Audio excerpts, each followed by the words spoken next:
Yeah, because talking about culture, you know, the first time I heard that song, it was on the video. It's like, oh my gosh, the whole stage was like dancing. I'm like, woo, you know, and all that. And then after that, I heard it sung live, and everyone was going like, let everything. Because in Malaysia, we were a little bit more kaku lah, you know. But talking about culture, I thought I'll start by sharing one song. It's going to be a little short song, but it's something that means a lot to me because I had the privilege of writing the melody to the Lord's Prayer. Anybody knows what the Lord's Prayer is? Okay, in case you don't know what the Lord's Prayer is, it's long time ago, not in Bethlehem. But I believe Jesus' disciples was like, you know, he was teaching them how to pray. So he said, when you pray like that lah, you know, no need to so chong hey, no need so, you know, so much words, but just pray like that. And this prayer has been translated into many languages, right? And it was translated into Bahasa Malaysia as well. And I had the privilege and the honor of putting melody to the Lord's Prayer in our own language. And as we were talking about culture, I had the privilege of traveling around Malaysia quite a bit, and I came to know this particular term from Sarawak. Anybody from Sarawak? Wow, okay, wow. And it goes something like, it's po ayam. I know to us ayam is ayam lah, but in the language, I believe it's an Orang Ulu language. It's a term of endearment. So I will play the video and it will tell you a little bit about this. But when I heard about this term and this tradition, this thing that the elders do to their loved ones, their younger ones, how they show affection, and I thought, hey, when we pray to our Father, can you imagine that our Father is doing the same to us and listening to us that way? So yeah, so this is Po Ayam with Doa Bapa Kami. Here we go.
And yeah, okay, hear me. Okay, come on, let's give it up for Juwita Suwito. Don't worry, there's going to be more. But for now, we'd like to do what's called a fireside chat. So I'm going to invite Juwita to just take a seat.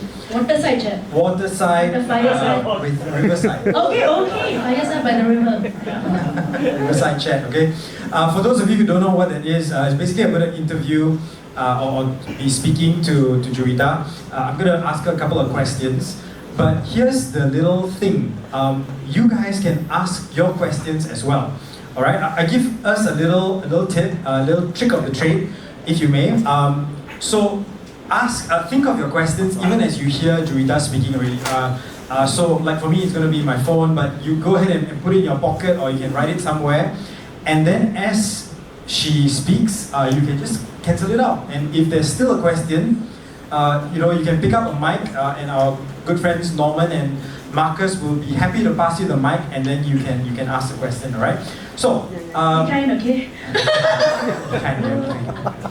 Okay, so this part is the so-called the simpler one, the more professional. I'm scared okay. So just tell us a little bit about yourself, Juwita. How long have you been in the whole music industry? Okay, hi, I'm Juwita. How long have I been in the music industry? Depends how you define industry.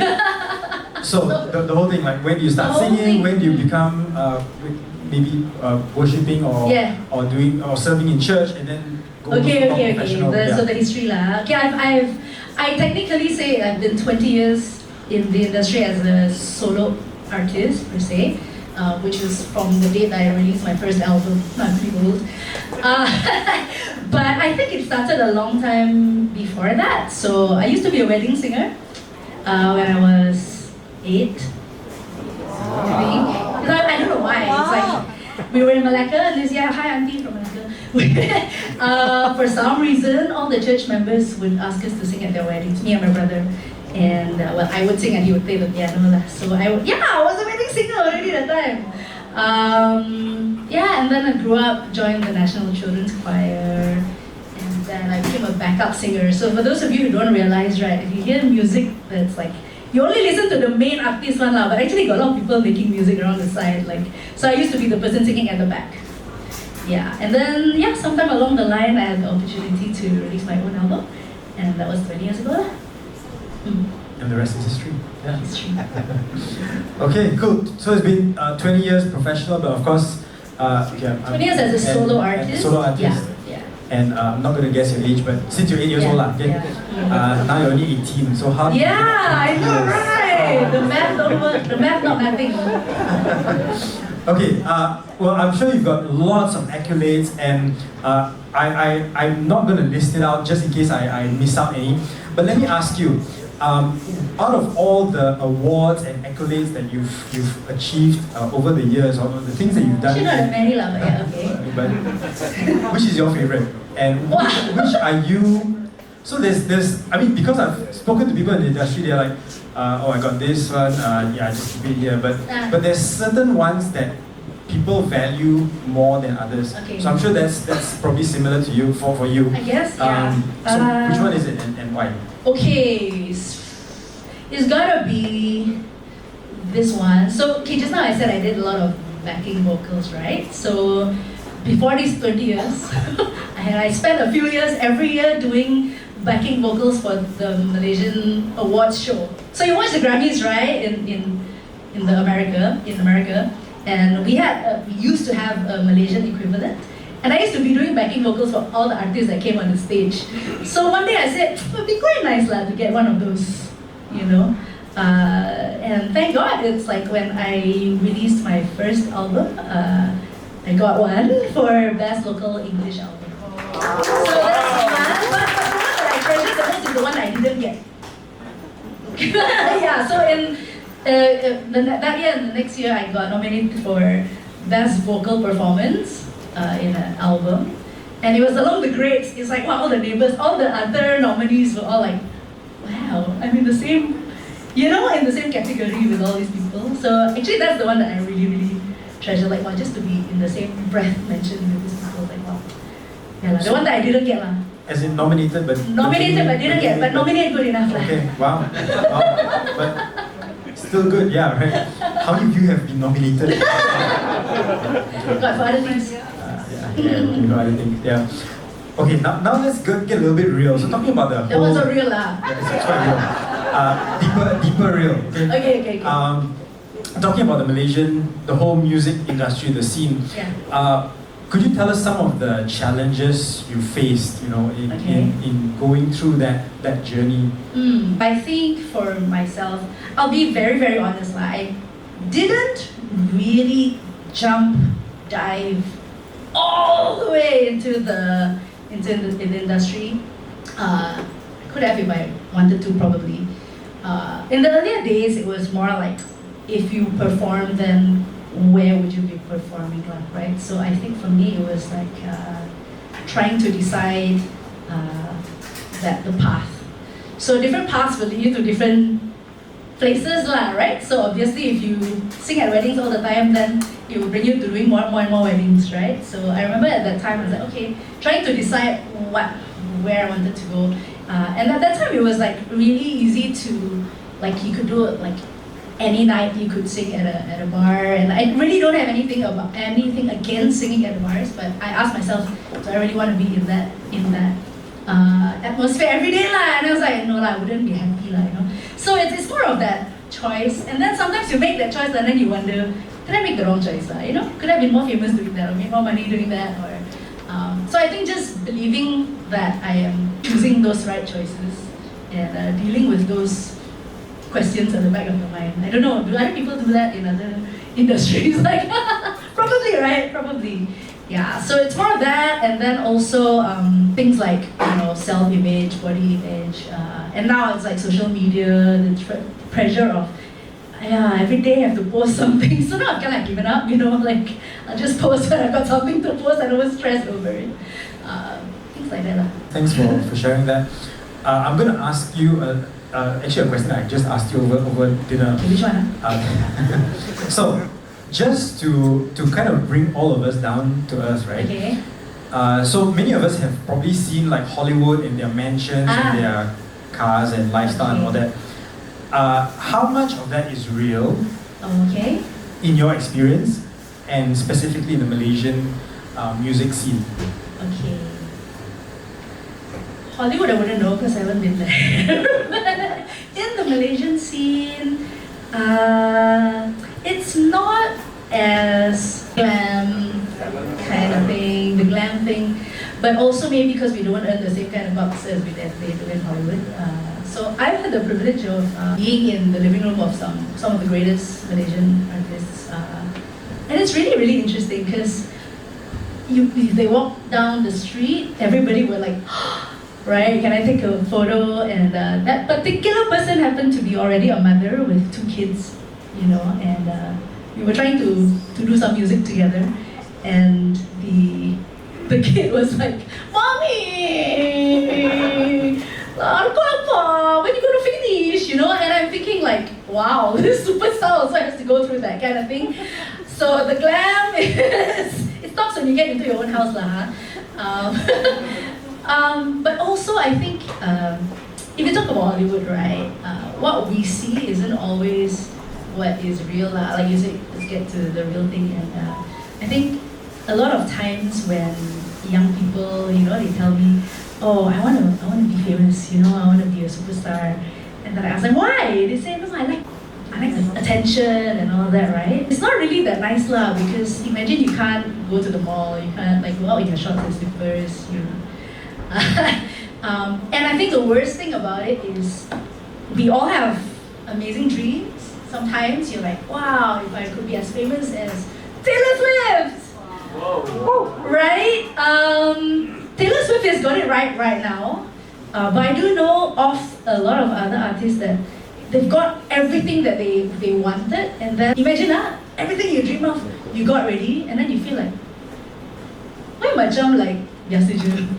So I think that can be quite devastating, you know. It's like, wow, everything, you reach there and it's like just never enough, and I think that would be quite devastating. So I always tell them, you want to do things, don't do because of that you know, that castle in the air. Do it because it gives you meaning, because you actually enjoy doing it lah. Then I think you will actually enjoy your life lah. Thanks, Rita. I think it's true. Yeah, don't do things for others firstly. Yeah, Don't do things just because you think it's going to make you rich or anything or famous, but do it because you really enjoy it, right? Yeah. And I think that's why a lot of people in the, so-called pinnacle of success, the next thing you know that they overdosed, or I think it's just that you get there and then it's like empty.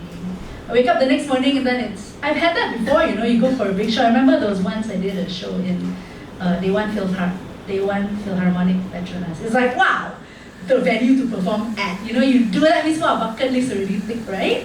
And I had my own happy hour show with the orchestra, like a mini orchestra.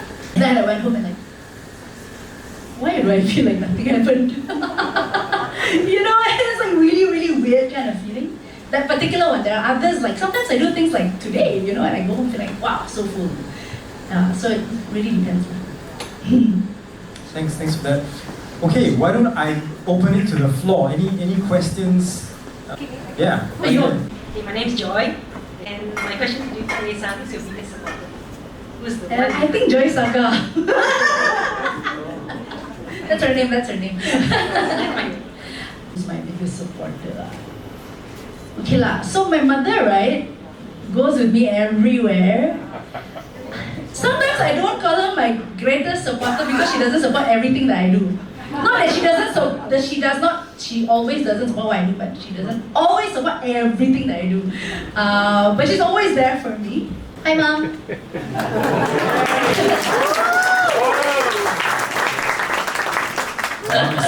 Sitting next to Joy, so yeah. Yeah. Wow, I guess you got an answer, right, Joy? Yeah. So, just as someone who's starting out, like maybe 20 years ago, what is something that you wish you could have told yourself? The Juwita, starting out 20 years ago, solo artist. What is something that you wish you knew then that you know now? I'm an introvert. These kind of things I need time to think one. Me too. What? I think it would have been, don't be afraid to ask. Again, being an introvert, sometimes by the time I think, I'm not talking to you all, not now, but yeah. Sometimes by the time I thought of the questions that I want to ask, the moment has passed. 20 years ago, I think I had the privilege of hanging out with a lot of people that I wish I could sit down with and talk to them and ask them questions. But at that time, I didn't realize. I think it's a thing when you're in that age, you don't think about asking. But glean as much as you can from the people around you when you have that opportunity. And it can be applicable for today too. So, and it could be anything, right? It could be pertaining to. It could have been pertaining to singing. How could I sing better? Or hey, where you get your wardrobe from? Or stuff like that. But yeah, I just haven't thought of asking at that time. Beautiful. Blessed daughter, innocent, sweet September, belle of the ball. You had it all, when did you fall into cold December? You're not the girl that I remember, belle of the ball. You could still have it all.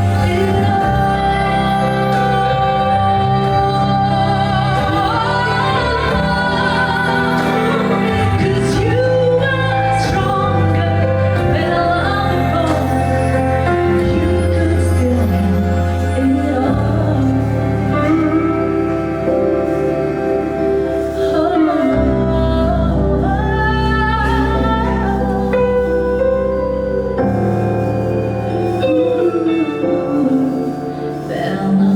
ball.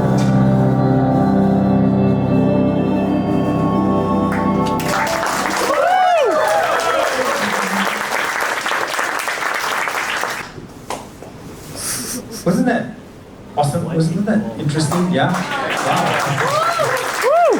Tell us the story behind that song. A little bit more. Yeah, so this was the time when I think we were at the lowest of our lows as a country lah.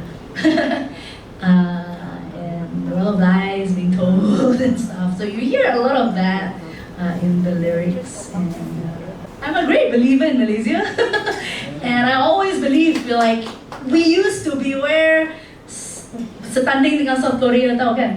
Dulu even our bola sepak was setanding. We actually beat them, man. Come on. Yeah. And then I don't know how. It's like we took a downward plunge. But at the same time, we've just got still so much going for us, you know. So like I said just now, this angst. It's like, oh come on, wake up already.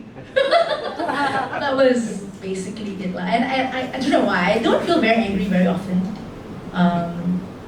But that rage was like real. And I thought I need to channel this somewhere. So I don't know. So even now when I listen to that song, I listen to myself sing that song and I'm going like, wow God, thank you. Yeah.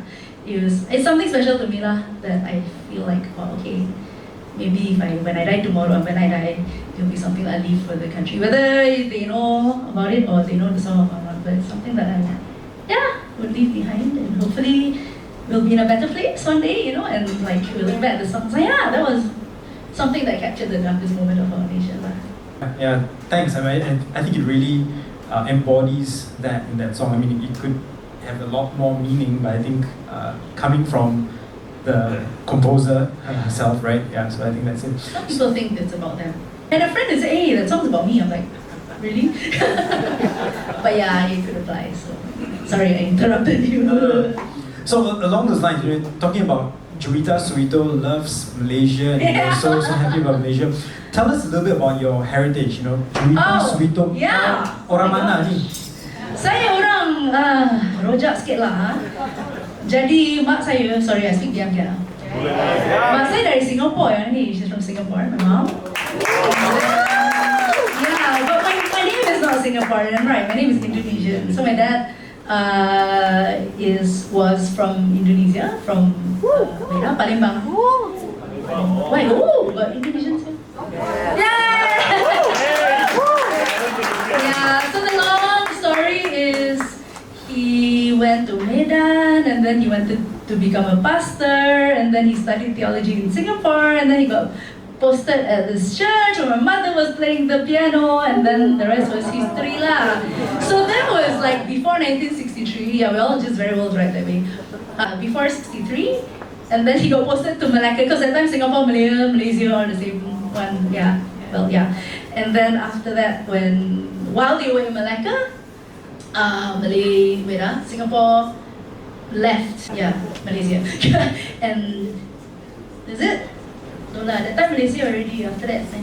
Yeah, so 63 Malaysia, and then after that, Singapore, well, whichever side you listen to lah, they got kicked out or they left. And then my parents decided to stay in Malacca. So obviously I'm not born yet at that time, not born yet. But at that time, Malaysia had this really interesting law that said that if you're born in the Straits of Malacca, not the Straits of Malacca, the Straits Settlement, sorry, in the somewhere in Malacca. If you're born in the Straits Settlements, which have been Malacca or Penang, even if your parents are not Malaysian, you will have automatic citizenship. My parents did not know this, okay? So my brother got born, and then they moved to Johor. And then they moved back to Malacca that I got born. So I became Malaysian even though both my parents are not. And I always say God really wanted me to be Malaysian. So much work. Hi! So much work. Yeah. So that's why I think I love Malaysia so much. Yeah. Speaking of this work, you know, so you talked a little bit about your background, you talked a bit about your heart for Malaysia. What do you feel is God's, you know, calling for you in this industry and maybe even for such a time as this? So during that season when the song Bell of the Ball came out, I found myself wanting to be a bridge because like we were saying, we tend to be very polarized. I think even now, still not that we're still polarized a little bit, but I feel very happy when I can connect people or connect things, or connect people to other people, or connect people to opportunities, you know, or connect people to bigger opportunities, things like that. So because I have, in my music capacity, I have the opportunity to travel quite a lot around Malaysia. In my younger days, I would travel a lot outside of Malaysia, and then suddenly it's like, hey, it's inside Malaysia a lot. So I've been to places like Kapit lah, Kampung Pilis lah, places that, you know, even the people in Cebu haven't gone to Kapit, you know?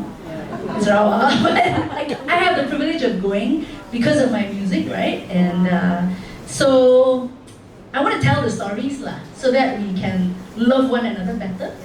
You know, it's hard to love someone when you, well, it's two sides of the coin, right? You know them too well, also a bit hard to love sometimes. But yeah, it's like sometimes, or even when we come for prayer meetings, right? It's like hard to pray for something that you don't even know what they look like, don't even know what they sound like. So I think for me, it's like, yeah, using that music as the opportunity to go to different places and then come back and tell those stories, like that Kelabit culture thing, and giving it meaning so that we know more lah. We feel that, wow, Malaysia is richer, right, than what we know, than just our normal circle. And I hope that with that comes hope as well. You know, that we don't just look at the negative things that we see, but we also see the amazing people that we have right around us. Thank you for that. You know, interestingly, you mentioned a lot of Sabah, Sarawak, and for those of you who don't know, this is a church plant of SIB. Yeah. For and you know what SIB stands for? Sidang Injil Borneo. Yeah. So a lot of our heritage as a church actually comes from Sabah, Sarawak as well. So it's very interesting that you know go into Kapit. It's in Poland, right? Yeah. So now got car already. They open road already. Yeah. Thanks for that. Let's open it to the floor. Any more questions? Hi, Juwita. Hi. Very good evening. Good evening. Christina here. My family and myself have been listening to your album and your songs for the longest time. Oh, And we're just so inspired by it, especially Evangeline. Evangeline, where are you? She bought your albums, we sing along in the car, and we just really enjoyed it. So just a few questions. First question is, where do you draw your inspiration from? Okay. You know, in writing your albums. And secondly, looking at your profile that you have been coaching some singers from Malaysian Idol, and I think one in a million, is it? Is that so? So would you be able to just share some of your experiences? Thank you, Julie. Okay, thank you. Inspiration. I actually started writing a season of uncertainty because I had this recording contract in Taiwan more than 20 years ago. I said goodbye to my friends, you know, like Abraham did it. I said goodbye to my friends and I said, yeah, I've got this contract and I'm going over there. It was supposed to be a 5-year contract. And interestingly, the contract didn't work out. As in, I went there for about a year, maybe, took Mandarin lessons and everything. And then I came home and then they just said, oh, you can come back next month lah. And then after that, next month already, it was like, oh, next week lah. And then, oh, next year lah. And I was like, what happening lah, you know? And it was a lot of, it's also like, where to put my face, you know, because every time I go back to church or I go back to my friend's house or whatever, and then they go, so when's your album coming out? I'm like, I don't know. When are you going back to Taiwan? I don't know. It's like really like quite malu lah, you know, because everybody's like, wow, go be a superstar, you know. So I mean, why that happened was a long story. Actually, the company was going bankrupt. I didn't know, but I had a lot of self-doubt at that time, a lot of uncertainty, a lot of like, stop asking me these questions lah. Like, why is everybody asking me? But actually, they were just showing care, right? So I started writing. So like my earlier songs, if you have my oldest album, there was a song called Only in the Dark.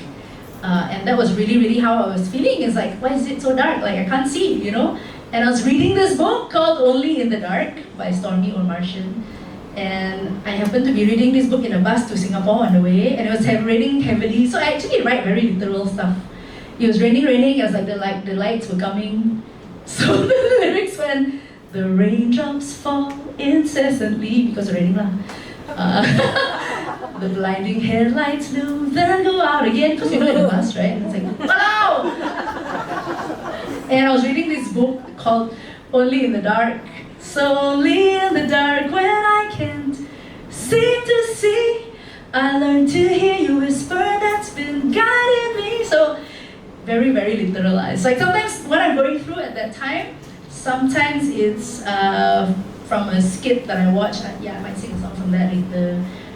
Sometimes it's just to express what I'm feeling. Life. life in general. So that was answering where did the inspiration come from? What's the other question? Sorry, just repeat that, Christina. Your experience in your coaching and Oh, okay, wow. So the Taiwan thing didn't happen, right? I mean, it happened and then it didn't happen. And then I came back, and then suddenly people were asking me to coach, which is really weird because I didn't have my album out yet. And the only thing I had been doing at that point was watr said, hey, you can come and coach my singers. Actually, not even then yet. I was following my brother to do workshops for other people, and he would say, hey, can you come and be the singing facilitator, right? And I was, 22, 23, really, really fresh, wet behind the ears and all that. And he was, my brother's 10 years older than me, right? And he was teaching with this amazing group of musicians that I had watched them play. I was like, wow. Then he asked me to come and teach singing, I'm like, serious? They're so good. I'm like, I don't even know how to teach, He said, no, just come and share what you know. I'm like, okay, that one I can do, So, this one you got difficulty singing, I help you, that kind of thing. So, that was all the experience that I had. And then I got a call to coach Malaysian Idol. And I'm like, why There got so many other teachers there calling for what? And I actually asked them, they said, because we want somebody that is around the age of the contestants that they can relate to, not too fierce, to change how they sing, but just to coach and walk alongside. And that's what a coach is, right? So I said, hey, if I can do that one with my brother, with all the big guns, then I can do this lah, So I tried lah. So okay, and then guess what? I see Jacqueline Victor singing. I'm going like, how to coach? Sing so good already, coach what some more?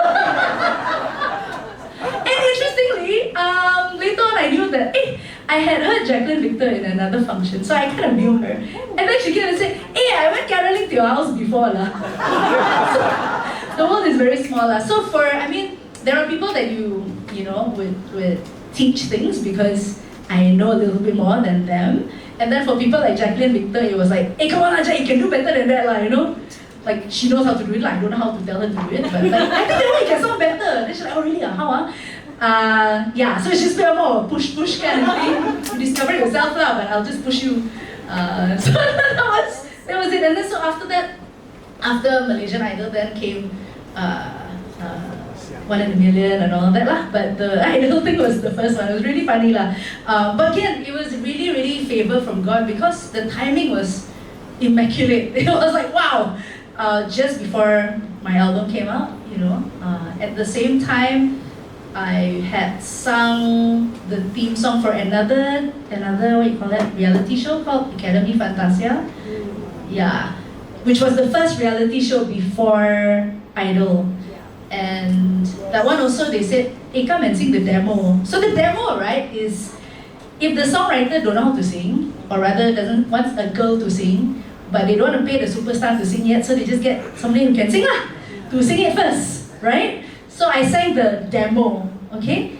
And then they submitted the demo, and then the participants of the reality show were supposed to sing it, but then they liked it so much, right? And they didn't have time to record the real singers, the participants. So my version became the one that was aired every week during the show.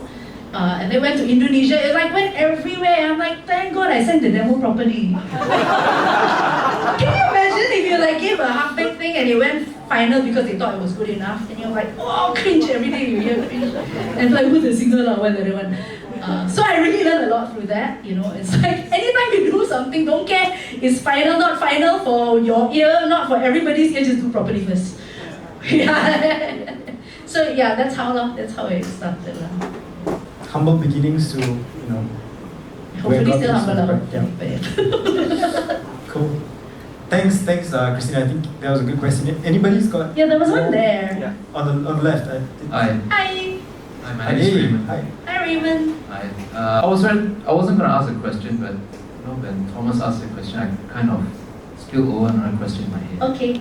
So, by the way, you introduced yourself and your mom.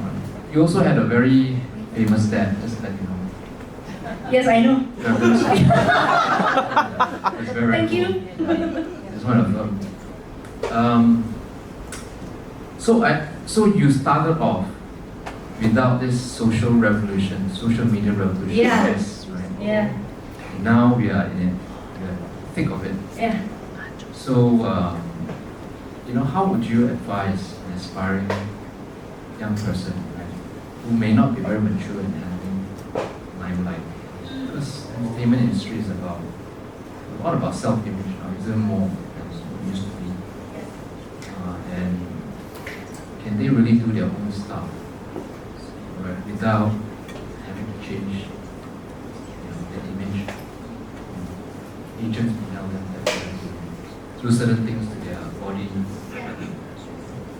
so on and so forth. They need to post to IG and all that stuff, right? In order to sell more, for instance, and to be more successful. So it's like, if you do well, you're damned, so called. If you don't, you're also damned. Yeah. You're always chasing after something that can be very destructive. Yeah. Because it's very image Correct. Correct. industry. Wow. Wow. Be honest. That is something that I even still ask myself, because the world, especially in the entertainment world, will say, how much do you really want this, right? How much, how seriously, how driven are you to reach your dream? And sometimes I even ask myself, maybe I'm not driven enough to not do the route that probably would have taken me further, be richer, more famous, and all that. And until today, I still ask myself that question, And I think different people will have to answer it different ways lah.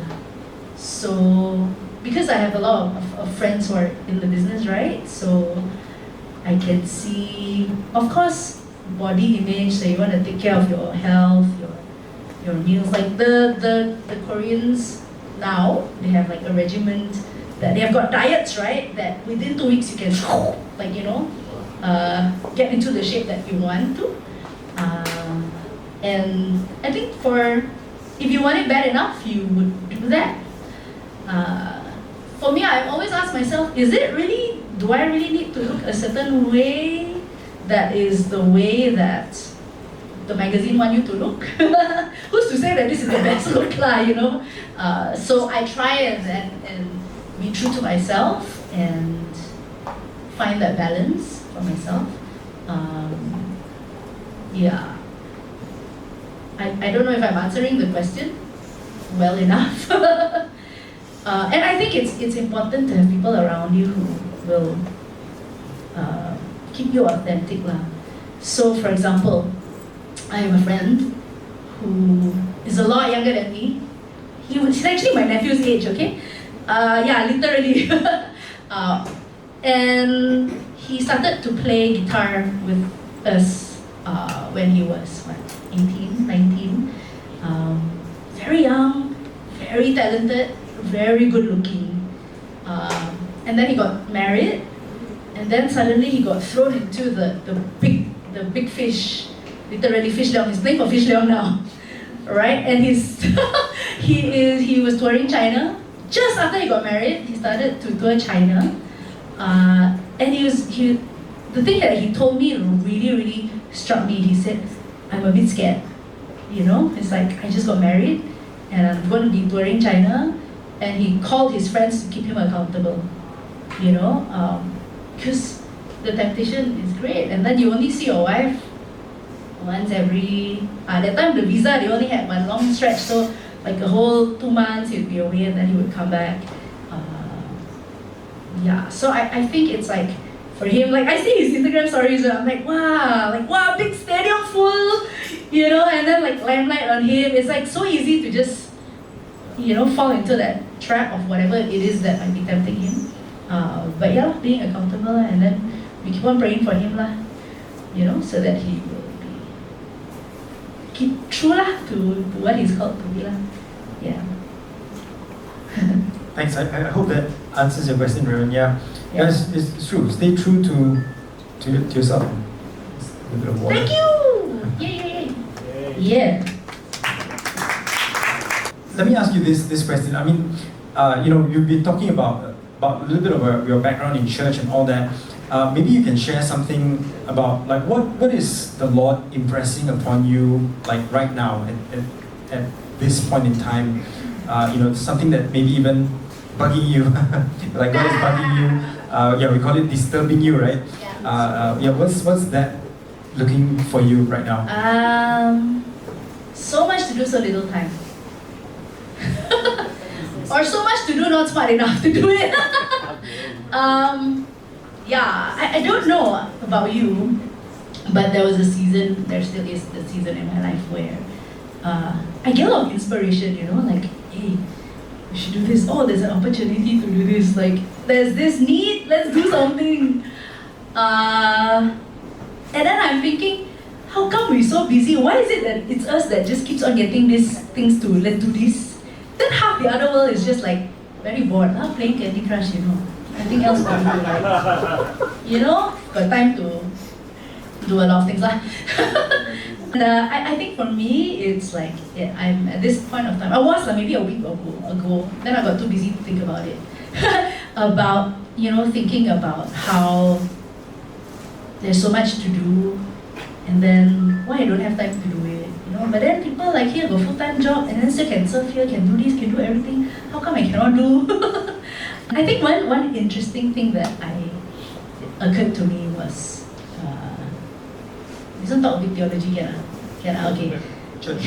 Okay, church, okay. Might as well, yeah. So, honestly, right, when I used to think about sin as in, sin, I would understand it, I still do understand it as sin is doing our own thing, our own way right? And because of sin, that we are not perfect anymore correct or not? If I'm wrong, you please say But sin being that thing that brings us less than the perfect creation that God created us to be right?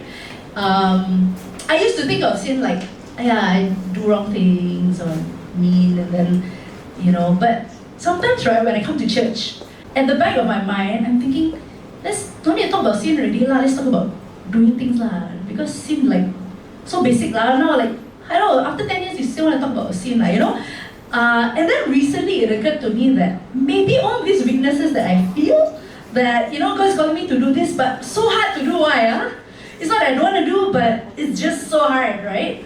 And then I realized, hey, that's an effect of sin also, right?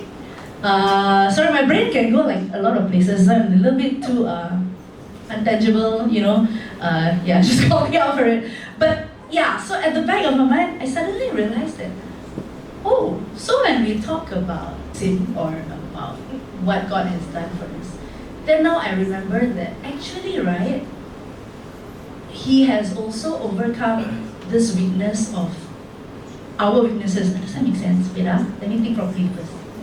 He has died and He has risen again, and the power that has resurrected Christ is in us, correct? Which also means that on those days that I feel like I'm not good enough or I don't have the energy, but if I can just plug into Him a bit more, that is overcoming that sin and that weakness in my life, and I just plug into His power, and then I would be able to live in His purpose more alignedly, more aligned to His purpose, because then I am plugging into His strength and not trying to do things in my own fallen nature or incapabilities. Does that make sense? Totally. Okay. But it's very deep, but it totally. Songwriter have to like that, then think very long, and then come up one song that people understand So you ask where my inspiration comes, right? It goes like, and then I kind of untangle them. Maybe a song come out of it. So I don't know. Sorry. Thank you. I think it's good. And I think with that, there is a song coming out, right? There is a song coming out. Tell us about one of the songs that you're probably most proud of. Oh, I sang already that one. But I'm kidding. Maybe not proud of, but this thing is called This Side of Heaven, right? Because it's the name of a song that I wrote. Title track. Yeah. Title track of my latest album, which is 2015, I think. Wow, time to do another album already. Okay, so this song, also coming back to the question of inspiration, I was watching a skit. I don't know whether you watched this thing called Crazy Little Thing Called Love by Footstool Players. Yeah. Okay. So there was a scene. So it's little sketches about love. This play lah. It's like a series of little sketches, all talking about love and the different meanings of love lah. Okay. So one of the scenes was actually a bedroom scene. Okay, not X-rated. Don't worry. But it was a scene of the husband had just come back from work. Very, very busy day at work. And the wife was trying to start a conversation. But he was just like, I don't know, too tired. I was like, yeah, one word answers, you know. Some of you might relate to this. Actually, I also give one word answers to my mother sometimes. A lot of times.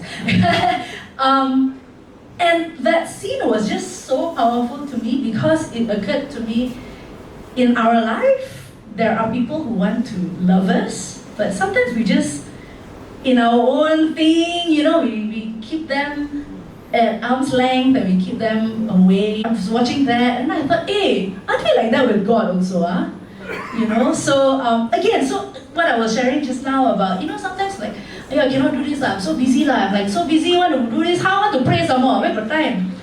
God ask me to do all this, someone want me to pray, you know? But then in that praying, in that plugging in is where we can do things together lah, instead of just trying to do things alone. So I thought, hey, let me write this song, and I wanted it to speak to those of us who, I don't know, who might be doing that, you know, like holding people away from ourselves. Or to also remind us that God actually wants to be involved in our lives. I think this song was also an answer to Bette Midler's song. You know that famous Bette Midler song that goes, God is watching us. God is watching us. What is God is watching us where? from a distance. Yeah, I don't know.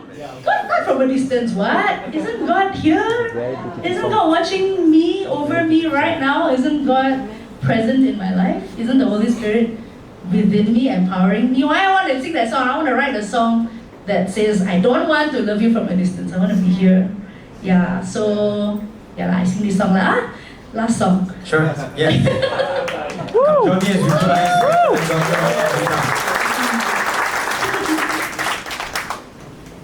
Music. This one got no video, so you just have to stare at it. Sorry, I went from the top again. I was like, talking. Marianne. Play one more time, huh? Thank you.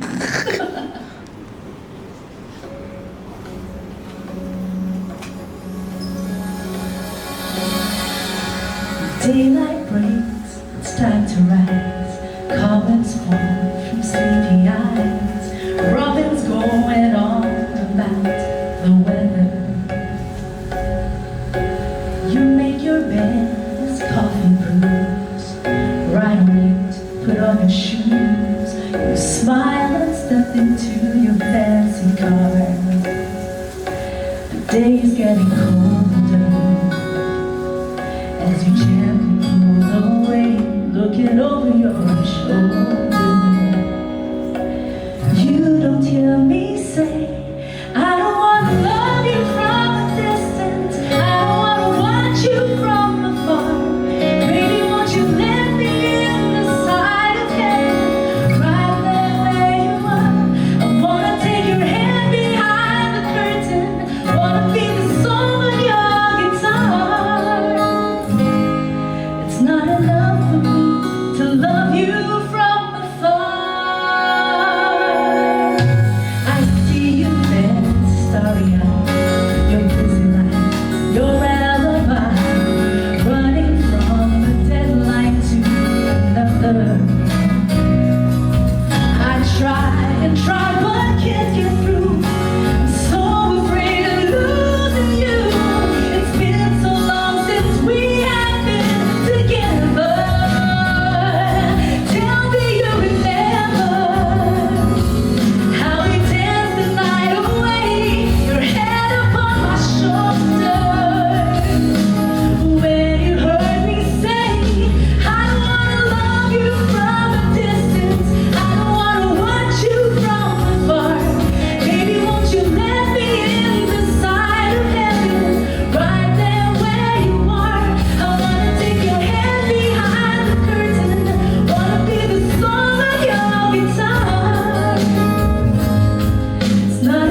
to do this thing together.